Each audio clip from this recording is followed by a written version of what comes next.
Yo! La dernière fois, on avait vu comment construire sa séance et ce qu'était la mobilité.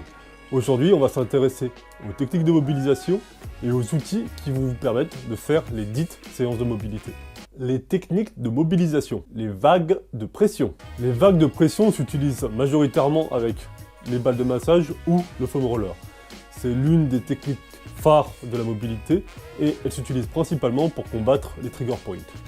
Le but, dans un premier temps, va être de se relâcher afin que l'outil, donc la balle ou le foam roller, pénètre complètement le tissu. Une fois cela fait, vous allez alors rouler doucement sur le point douloureux, ou caca le point contracté, afin de le masser lentement. Plus vous allez le masser lentement, plus le travail va être efficace. Ça va faire mal, mais c'est normal. De plus, avec l'expérience, vous serez de plus en plus précis dans le massage et dans la recherche des trigger points. Le smash avec pression. On est ici dans une technique assez similaire des vagues de pression, sauf qu'ici vous n'allez pas rouler sur l'outil, vous allez vous enfoncer sur l'outil et contracter le muscle autour de la balle. J'avoue que ce n'est pas la méthode que j'utilise le plus, mais elle peut s'avérer assez utile pour certains gros muscles comme le fessier ou l'ischio-jambier. Les étirements. Les étirements sont la troisième technique de mobilisation que vous pouvez utiliser. Il y a bien sûr les étirements passifs que vous connaissez tous, et il y a les étirements en contracté-relâché. Pour le contracté-relâché, vous allez en réalité étirer le muscle manuellement en tirant dessus, mais dans un même temps, vous allez contracter le muscle pour aller à l'opposé de cet étirement. Puis, au bout de quelques secondes, vous allez arrêter de contracter le muscle pour que l'étirement soit encore plus prononcé après cette contraction. Si tout va bien, après ce contracté-relâché, vous aurez gagné quelques degrés d'étirement. Personnellement, je préfère toujours inclure mes étirements après mes automassages. Je trouve qu'il y a une réelle plus-value. Le banded flossing. C'est une technique qui s'opère avec les bandes élastiques et qui consiste à remettre l'articulation en place avant de la mobiliser dans différentes directions. C'est assez spécifique, ça s'utilise principalement pour les hanches et les épaules, mais ça peut avoir son résultat. Elle est principalement utilisée pour des articulations qui sont devenues rigides et que l'on veut remobiliser avec beaucoup de force. La torsion. C'est une technique assez simple qui s'utilise avec une balle de massage. Vous pénétrez dans les tissus avec la balle, puis vous tournez pour masser et malaxer fortement les tissus superficiels. Le matos! Foam roller. On passe désormais au point le plus rigolo, le matos. Et l'on commence par la star du monde de la mobilité, le foam roller.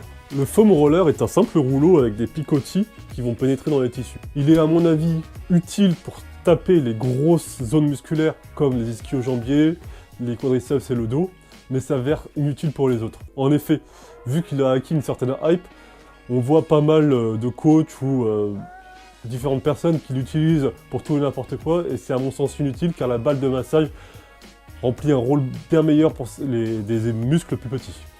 Néanmoins, lorsque vous achèterez un foam roller, je vous conseille d'en acheter un avec des picotis en dur et pas des picotis en mousse comme ceci, car avec le temps, vous allez acquérir une certaine tolérance à la douleur, et le foam roller en mousse mou s'avérera en réalité beaucoup trop mou pour remplir son office. Le bâton de massage. Le bâton de massage est le deuxième outil que l'on va présenter. Ça va être votre outil favori lorsque vous allez découvrir les différents outils, à coup sûr. Ça a été le mien. C'est tout con, c'est un bâton d'une trentaine de centimètres avec différents rouleaux, indépendants les uns des autres, et dont la fonction principale est de masser le cou. Donc malheureusement, aussi cool que puisse paraître le bâton, il s'avère à mon avis inutile sur le long terme. En effet, souvent lorsque vous avez mal au cou, vous avez en l'occurrence mal au trapèze, dans des régions plus basses comme ici ou ici, et la balle de massage s'avère plus efficace. La canne de massage. La canne est le troisième outil que nous allons présenter aujourd'hui. On est donc sur un outil qui a une forme de canne classique, avec quelques branches qui ressortent avec des boules dures. Ces boules dures sont assez cool pour masser des fléchisseurs de hanches récalcitrants qui sont très tendus. Autrement, la canne a une réelle plus-value quant au massage du haut du trapèze et de l'érecteur spinal. Donc on peut l'utiliser de cette manière ou de cette manière. À mon avis, c'est encore un achat accessoire et carrément pas obligatoire, la balle remplissant la plupart des exercices que vous pouvez faire avec la canne. Les bandes élastiques. Les bandes élastiques sont, à mon avis, assez indispensables car ils permettent des techniques de mobilisation qui sont impossibles sans elles. La balle de massage. Et le dernier outil que je vous présenterai est la balle de massage, c'est juste mon outil favori. Au fur et à mesure que vous allez explorer le monde de la mobilité, vous allez découvrir les outils précédents et surtout vous allez vous attacher à cette balle car c'est cette balle qui permet de mettre le plus de pression, c'est cette balle qui permet d'être le plus précis et donc c'est cette balle qui fait le mieux le boulot. Vous pouvez masser les ischios, les fléchisseurs des hanches, les trapèzes, le dos, bref, vous pouvez tout faire avec. Donc au début, lorsque vous voulez vous lancer dans le monde de la mobilité, je vous conseille simplement de claquer 4 € pour acheter une balle qui soit à la fois assez molle pour pénétrer dans les tissus, mais assez dure pour vous pouvoir vous masser. Celle-ci, c'est une vieille balle que j'ai eue quand j'étais gosse et qui remplit parfaitement cet office. Oubliez les balles de tennis qui vont glisser, qui vont vous rendre la vie impossible. Il faut que le revêtement soit caoutchouteux et lisse. Les outils de Kelly Starrett. Vous ne pouvez pas finir cette vidéo sans parler des outils de Kelly Starrett. Je n'ai malheureusement aucun avis là-dessus, donc je ne me prononcerai pas plus que cela, mais il faut savoir qu'ils existent. Kelly Starrett les décrit comme étant le top du top. Bien sûr, il les vend. Mais étant donné le travail incroyable qu'il a fait à côté, peut-être qu'on peut lui faire confiance. Néanmoins, je pense qu'il reste assez accessoire et qu'il y a des bases à faire, notamment avec la balle de massage, voire le foam roller, avant de se procurer ces outils.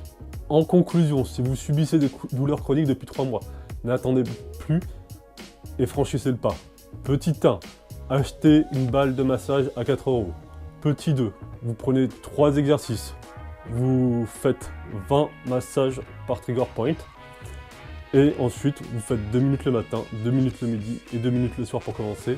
Et vous vous massez chacun des trigger points et vous allez voir que vous allez vite avoir une diminution des douleurs et vous allez mieux vous sentir et vous allez récupérer une amplitude articulaire. Comme vous l'avez vu, on est à l'aube de l'ère de la mobilité. Je pense que l'on a encore beaucoup à découvrir et c'est passionnant parce que je pense qu'elle a une réelle plus-value. Allez, à ciao les copains!